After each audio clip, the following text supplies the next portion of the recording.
It was only 200 years ago that ships were leaving Bristol docks for the shores of Africa, where they exchanged things like guns and beads and cloth. Not for jewellery, not for spices, but for human beings, for ordinary people. Black men, women and children were sold to rich American landowners who forced them to work on their plantations.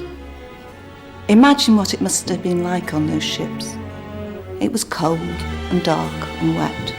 There was no fresh air, no sunshine. They had chains around their ankles. There was barely room to lie down. And they stayed like this for months on end. So a lot of slaves died on those ships. The ordinary people of Bristol knew there were plenty of jobs and that their city was prosperous. What they didn't know was that this prosperity was the result of the slave trade. But one lady did. That lady is the lady after whom this school is named, Hannah More. Let there be light. Bring each benighted soul, great God, to thee, and with thy wide salvation, set them free. Sometimes a rich merchant would bring a black child back to this country, but sometimes that child would make a break for freedom. They would run off into the night through the cobbled streets of Bristol. But where was there to go? There's a girl slave who's escaped. There's a guinea in it for anybody who can find her for me.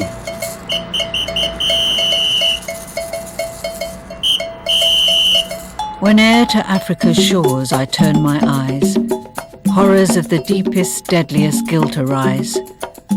I see, by more than fancy's mirror shown, the burning village and the blazing town. See the dire victim torn from social life, the shrieking babe, the agonizing wife. She, wretch forlorn, is dragged by hostile hands to distant tyrants, sold in distant lands. Hannah More's poem was no imagined fancy. Slavery was considered a necessary, distasteful, but indispensable fact of life, best kept overseas and not talked about. But Hannah More did. She wrote to Horace Walpole of the capture of a runaway slave dragged on a Bristol ship bound for the owner's plantation. What Hannah More witnessed was a kidnapping, outlawed in Britain for nearly 20 years, but still common practice. And for the rest of her life, the enslavement of Africans by Englishmen would inspire in her a fight for justice. Hey, there she is! We've got a corner, I think. Help me! Help me! Help me! My poem, The Slave Trade, was written in such a hurry as no poem should ever be written. But good or bad, it must be published at this particular moment to coincide with the discussion in Parliament on the abolition of slavery. Otherwise it is not worth a straw. Timing is everything. William Wilberforce presents his bill next week. Hannah More was very much a woman of her time and class. At this point in her life, she was a successful author and playwright. If she'd been alive today, she would probably be one of the unexpected older women protesting at the dock gates against live animal exports. But as a woman of her time, she campaigned for the abolition of the slave trade, the burning issue of early social reformers. But oh, how different my life could have been. I could have just been Mrs. Edward Turner of Belmont, Wraxall. I could have grown fat, comfortable and secure. I might never have found my true vocation. There was a time, though, when I truly thought I was loved. Edward certainly made me think he wanted me to be his wife. Too well he knew to make his conquest sure, win her soft heart, yet keep his secure. So oft he swore, how should he prevail? The well-imagined tale the nymph believed, too unsuspecting not to be deceived. But Mr. Turner postponed our marriage, not once, but 3 times, the last time on the actual wedding day. It appears he got cold feet at the thought of marrying such a lively young lady. Well, he was 20 years older than me, so I took my life into my own hands, and had I only known it, life was just beginning. So let's start there. I was born on the 2nd of February 1745, the 4th daughter of Jacob and Mary Moore. We lived here at the old manor house in Fish Ponds in Bristol. My mother taught me how to read by the age of 3, or so I'm told, and my father gave me a love of the classics and poetry. Unlike most girls in the 1750s, I had a good education. But my father agreed with the popular notion of the time that ladies had delicate brains and that too much bookwork at an early age would damage them. So, maths lessons were stopped. At the tender age of 16, with all the confidence of youth, I penned my first drama, which reflected my preoccupation at the time, The Search After Happiness. I was 28 when the misunderstandings with Mr. Turner happened. Friends intervened on my behalf, and he agreed to pay me an annuity which amounted to £200 a year. So, armed with this and introductions to society, I went to London. I passed 3 days at the Temple of Taste, Nature and Shakespeare. The great actor David Garrick was our gracious host. From dinner to midnight, he entertained us in a manner infinitely agreeable. I have at last had the immense satisfaction of seeing Garrick's Hamlet. The more I see him, the more I wonder and admire. The world of theatre intoxicated me, and I was inspired to write. I wrote a play called The Tragedy of Percy, which fortunately for me opened with a burst of success at Covent Garden, and this led to a place in the very best of society. But my dear friend Garrick's health was failing, and in 1778 he died. His widow was distraught, and my heart too was almost broken. I could not eat or sleep. I mourned his loss so deeply that with his passing, life seemed to lose its sparkle. It all seemed frivolous and trite. Something inside told me I had to return to the West Country to fulfill my destiny. So I retired to quiet seclusion to Cowslip Green in the Mendip Hills, to give myself time to discover what I should do with the rest of my life. It was a wild but pleasant place, and I was turning into a prodigious gardener. I have become comfortably established in a little cottage with a roof too low for a clock. Days of solitude became nights of meditation. The year is 1789, the year of the French Revolution. Still reeling after losing her colonies in the American War of Independence, the French Revolution threatened the very backbone of British society. This was Europe's age of enlightenment. Its philosophies called for change. It demanded liberty and the pursuit of freedom. But thoughts of freedom produced fear. Fear of revolution, civil war, mob uprising, and the terror of slave rebellion. These were restless times, producing people impatient for change, and Hannah More was waiting to be one of them. I was impatient for change, awaiting a sign. but it took a visit from William Wilberforce to make me realise it had been there all the time, right on my own doorstep.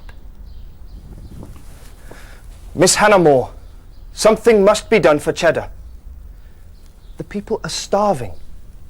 Their homes are cramped and filthy, and there's no care provided for them by their community. If you will be about the business, I will be about the expense. It was with those words ringing in my ears that I knew why I was here and what I had to do, and how, with God's guidance, I had to set about the founding and running of schools for the poor rural children in the Mendips. Amazing grace, how sweet the sound that saved a wretch like me. I once was lost, but now I'm found. Was blind, but now I see.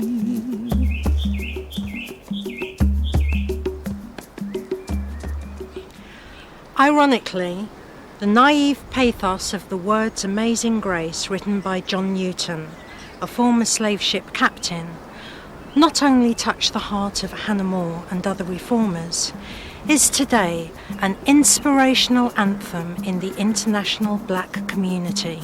Amazing grace, how sweet the sound that saved a wretch like me. I once was lost, but now I'm found. Was blind, but now I see. My sister Patty helped me diligently in my endeavour.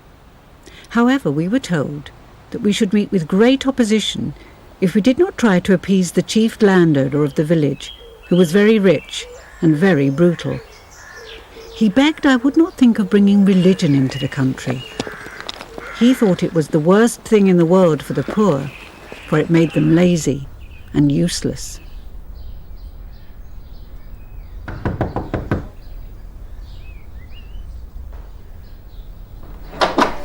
So, we ventured into the den of the monster. Oh, the petty tyrants, whose insolence we smoothed and tamed. The ugly children we fondled, the spaniels and pointers we caressed, the cider we commended, and the wine we swallowed. We asked if they could recommend us to a house, and by their assistance I managed to get immediately a good one, which will accommodate quite a number of children. The house has an excellent garden of almost half an acre. I have taken it for 6 guineas and a half per year. What is more, I have dared to take it for 7 years. Now there is courage for you. In the days and weeks that followed, Patty and I spent most of our time opening schools all over the Mendips. Sometimes the weather was appalling. Roads became mud baths. We were often out for over 13 hours. It was dark and late on our return. Yet God has preserved us from evil and gives us strength and faith to persevere. Schools have now been opened at Shipham, Congsbury, Yatton, Axbridge, Nailsea, Blagden and Wedmore. My plan for teaching the poor is very limited and strict. They learn of weekdays such coarse works as may fit them for servants. My object has not been to teach dogma and opinions, but to form the lower class to habits of industry, virtue, and the teaching of the Bible.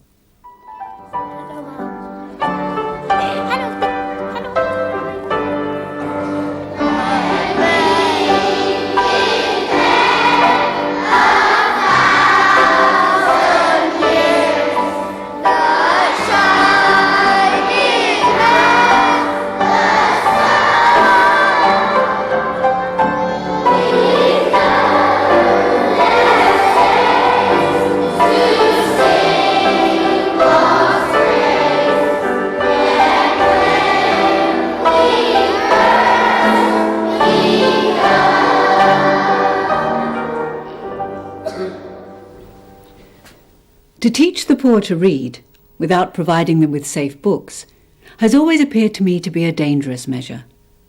This induced me to the laborious undertaking of the cheap repository tracts, which were a great success. Over 2 million were sold in 1 year. I wrote 3 new tracts every month for 3 years.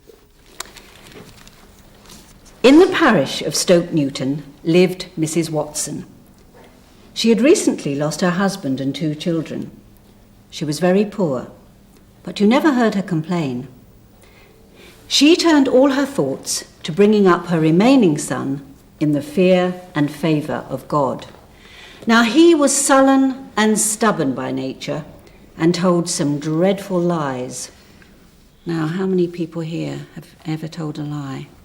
Yes, well, listen to this story and then we'll see about lie-telling after that. One day, Tom discovered that he had been left some money by a distant relative. And here, the problems began. But after the initial excitement of the school's opening, the biggest problem was keeping the children coming, especially as some disreputable farmers tried to bribe them to stay away with gin money. So, I had to play fire with fire. It was decided to give 1 penny to every child who came on 4 successive Sundays, and Patty and I baked gingerbread men, which we gave away every 6 to 8 weeks. In this way, we soon had a great number there who could say the catechism and read part of the Testament. Women really struggle to feed their families. I felt I had to help them practically. So I cajoled some farmers to allow them to plant vegetables in unused corners of fields, like this one. I even wrote a little cookbook, hoping to explain the advantages of sharing ovens to bake bread, giving recipes to make coarse food more palatable, and even tips on how to brew their own beer to keep their men happy.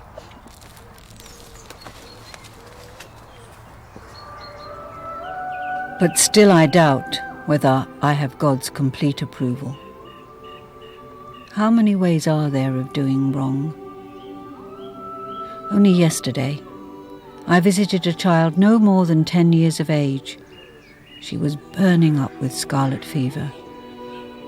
She told me that she was a great sinner, but knew that God had forgiven her because her sins were showing themselves as scarlet on her body. I asked the child, what sins were they? The child wept and said she had twice gone to bed without saying her prayers.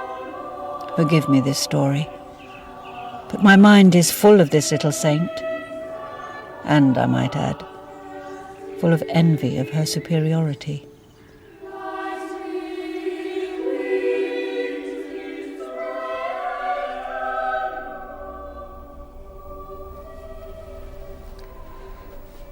At this point in her life, who benefited the most from Hannah More's good works?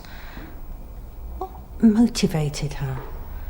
Was it her ego, or the people on whose behalf she developed good causes?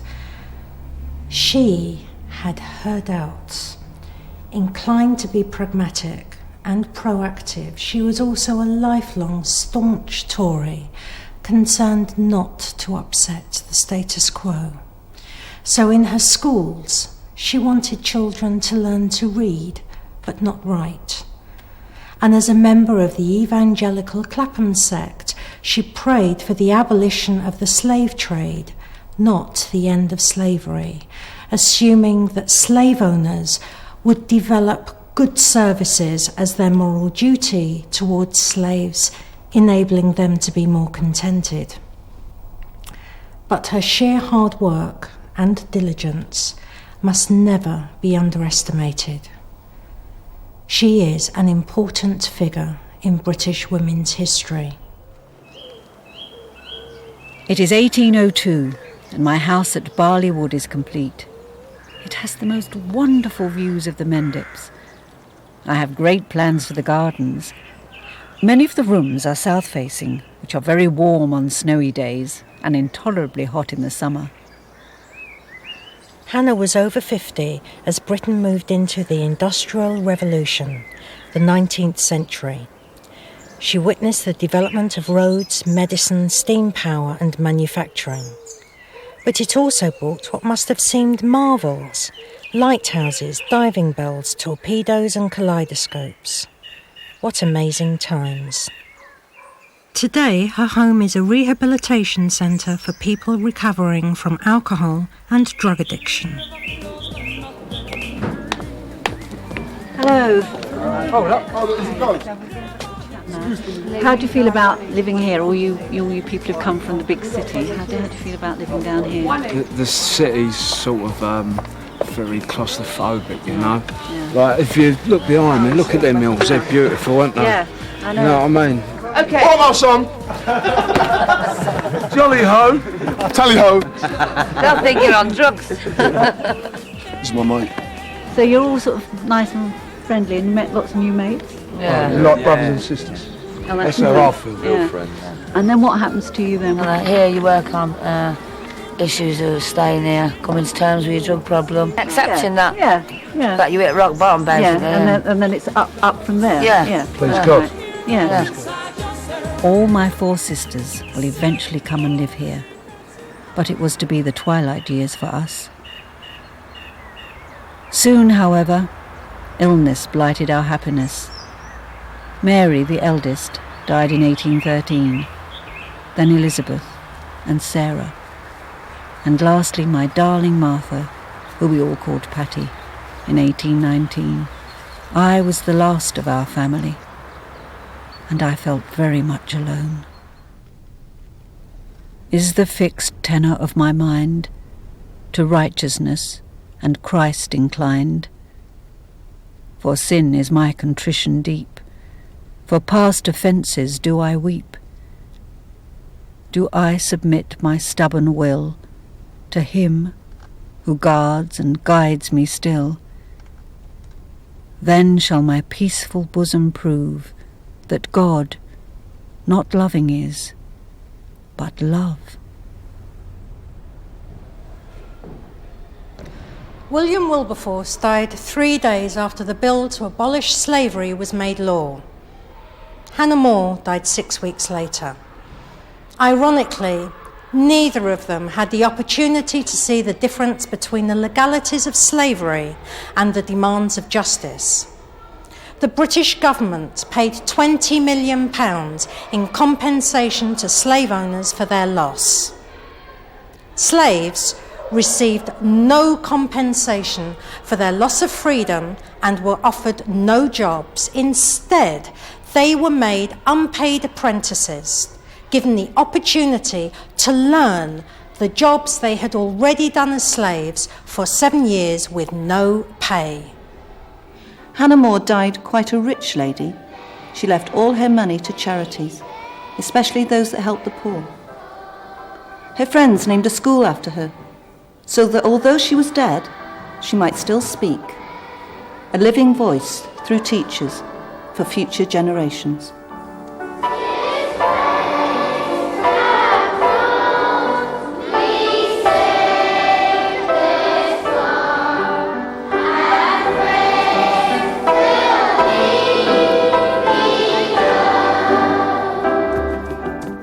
When we've been there 1,000 years, bright shining as the sun,